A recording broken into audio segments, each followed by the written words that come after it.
This is the plaintiff, Fred Ligori. He says he agreed to purchase a boat from the defendant, and the guy turned around and sold it to someone else right under his nose. He was forced to go out and buy an older boat for more money, and he feels the defendant should cover the difference because what he did wasn't right. He's suing for $5,000, the amount he's now out.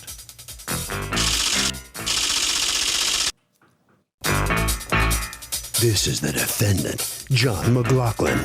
He says the plaintiff was dragging his feet on buying his boat. He simply got tired of waiting around and sold it to another interested party. He doesn't feel he owes the plaintiff a penny and is pretty sure the judge will agree. He's accused of getting himself into hot water. Fred Ligori? Yes, ma'am. You are suing John McLaughlin for $5,000, the cost of a survey, the cost of financing fees, and the difference in cost to buy a similar boat because according to you, you folks had a deal and he breached the deal. That's correct, Your What Honor. happened? Okay, I saw an ad for a boat that Mr. McLaughlin had listed. It was listed on Craigslist. He had it listed for $26,000. Based on the boats that I've been looking at in the past, I almost didn't even call about it because the price was pretty low and I didn't expect a whole lot for it. But I'm a pilot. I work out of Kennedy Airport. He lives in Lindenhurst, pretty close, so I figured it was at least worth a look. I gave Mr. McLaughlin. You just assumed it was too good to be true, is what you're saying? Kind of. It was kind of priced on the low side, but it was so close, I said, let me go take a look at it. So I called Mr. McLaughlin, and I made an arrangement to go see it on one of the trips when I got in the morning. I went out, took a look at the boat, and I liked it. So I went home after that, talked to my wife about it. I had taken some pictures while I was there. A few days went on, and I ended up calling him back, and I said, look, I would like to come back and take another look at it and bring my wife. Saturday, March 19th, we went back and looked at the boat When had you first gone there? March 5th, Saturday, March 5th. And prior to this, I had just a couple phone conversations with him, and one of the conversations was I asked him, I said, John, you know, how much are you really looking for the boat? You have it advertised for $26,000. He said, I need to get $24,000 for the boat. I said, okay, fine. So we went and looked at the boat. We liked the boat. We decided that we wanted to buy the boat. So I called Mr. McLaughlin back, and I said, John, last time we talked, you told me that you were still interested in $24,000 for the boat. Is that the case? He said, yes. I said, fine, it's sold. We'll take it. Did you enter into any paperwork at that point? No, ma'am, we did not. Okay. So I said, what about a deposit? He says, no, I don't need a deposit as long as I know that you want the boat. I wasn't very comfortable about that, but I said, you know, I couldn't do much. I said, all right. So then I said, well, I got to get a survey and a sea trial set up for the boat. If you bought the boat and you say it's sold, then what's this about a sea trial? Well, because whenever you purchase... No, I know. That's why I wouldn't buy a boat without a sea trial. Oh, okay. But which is it? Did you buy the boat and we're done? I agree. Or you bought the boat in theory, but not really because it's still pending the results of the sea trial? Right. I mean... Okay. So he still really hadn't sold the boat.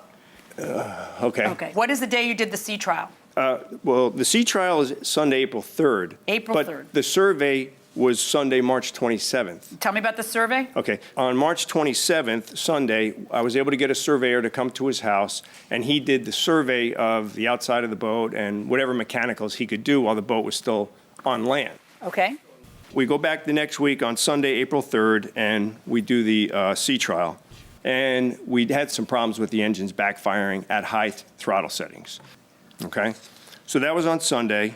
On Monday, the surveyor said that he would contact Steve from Steve's Marine, who is a authorized Volvo service repair guy. And we explained the problems to try and find out if he knew what could be causing that. So now it's Monday, and you decide you're not going to buy the boat? You decide you are going to buy the boat? No. You decide you're still thinking about the boat? Because Right. it's been a month.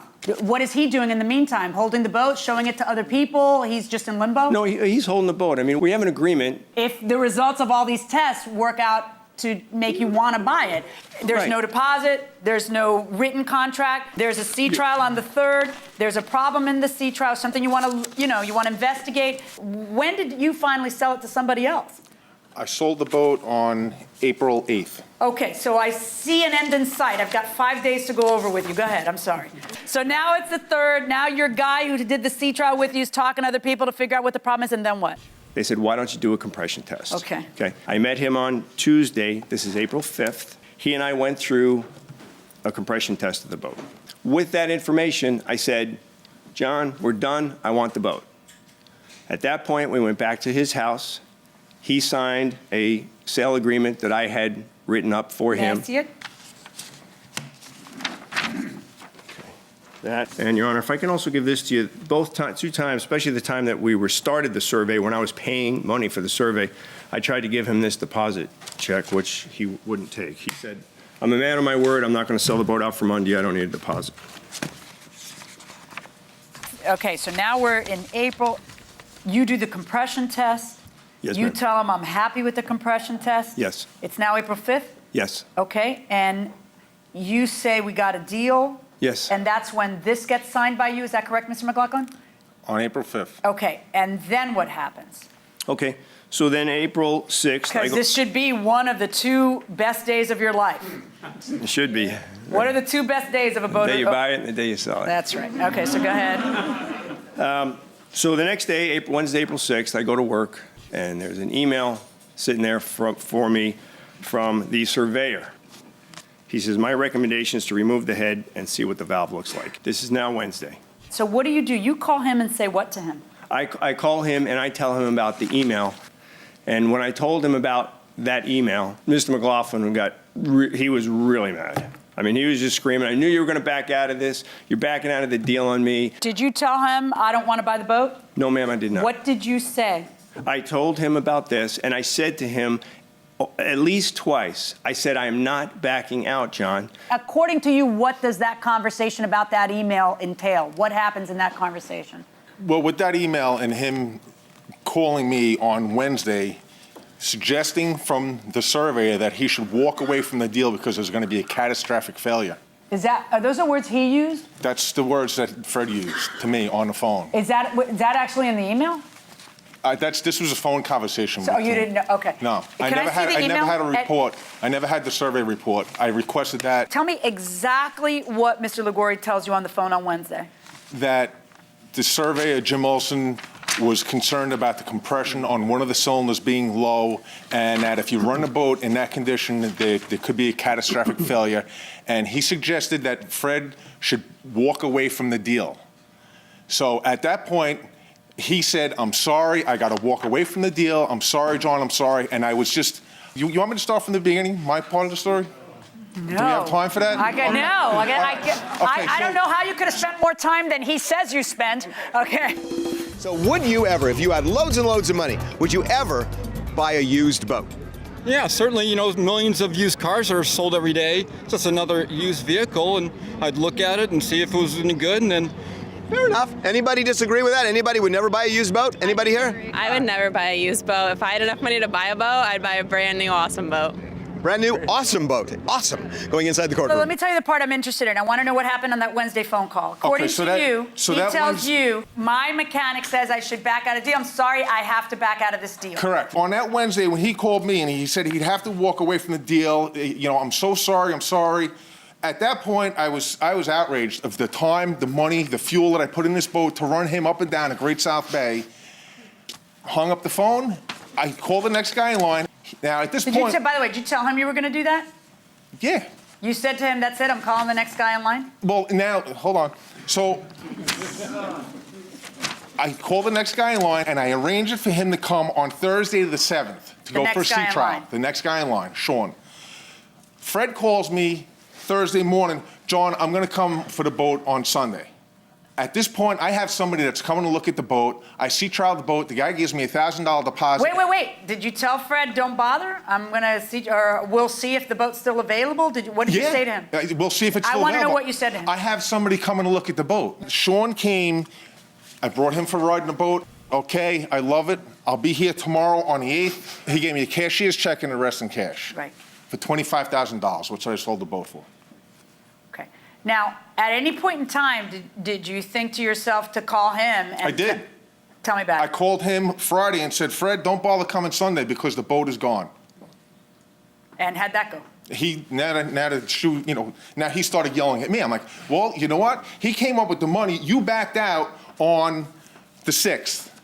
He backed out. When he called me up, to me, he was breaching his contract on the 6th. And according to you, he said to you, I have to back out. Yes. And I'm according sorry. to- I'm sorry, I have to back out. Yes. And according to you, you never said on Wednesday, I'm backing out. That's correct. You testify that what happened on that Wednesday phone call is that you told him, that you have a problem, you got an email, the email says this, and you're clearly not calling him to say, I'll have your checks in the morning. That's not what you're calling him about. You say, all I did was tell him that, I'm just keeping him abreast on the ongoing saga that is this purchase.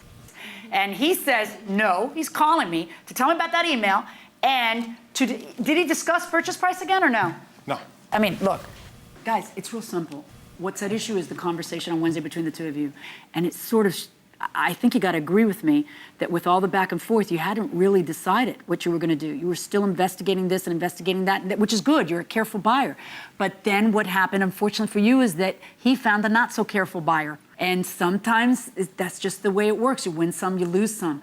But when you tell me, when I've got two perfectly believable gentlemen telling me in my courtroom, he backed out, I didn't back out. If you're the guy with the burden of proof and I've got you still making calls, that's a problem. I cannot find in your favor under these circumstances, and I find in favor of the defendant.